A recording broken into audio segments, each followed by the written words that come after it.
معاك 3 ثواني عشان تقولي أهم 3 شخصيات في حياتك. 1 2 يلا بسرعة بسرعة بسرعة بسرعة.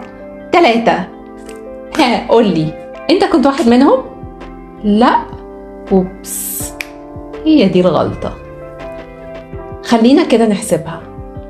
أنا عشان أعرف أدي حب واهتمام لأي حد، أهلي، أصحابي، ولادي، زمايلي، أي حد قريب مني، حب واهتمام، لازم أكون أنا الأول مراعي نفسي ومدي لنفسي الحب والاهتمام ده عشان أقدر أديهم.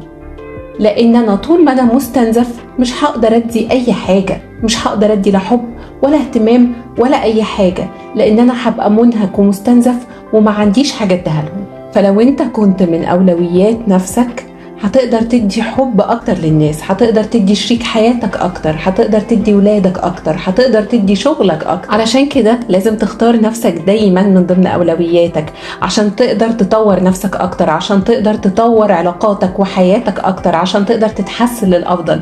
يا أخي ده الجهاز الكهربي أو حتى الموبايل بيحتاج إن هو يشحن، بيحتاج إن هو يشحن كهرباء وطاقة عشان يقدر يكمل معانا. أنت كمان محتاج إن أنت تشحن عشان تقدر تكمل وعشان تقدر تدي أكتر، لأن فقد الشيء لا يعطيه. فلازم تكون بتحب نفسك عشان تقدر تحب الناس التانية.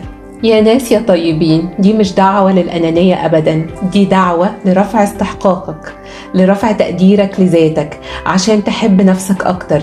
لأن أنت مش هتقدر تنور حياة اللي حواليك إلا إذا نورت حياتك، وبالتالي هتبقى أنت الشمس اللي بتنور حياتهم كلهم. فحب نفسك أكتر عشان تنور أكتر وتقدر تدي غيرك أكتر حب ورعاية واهتمام.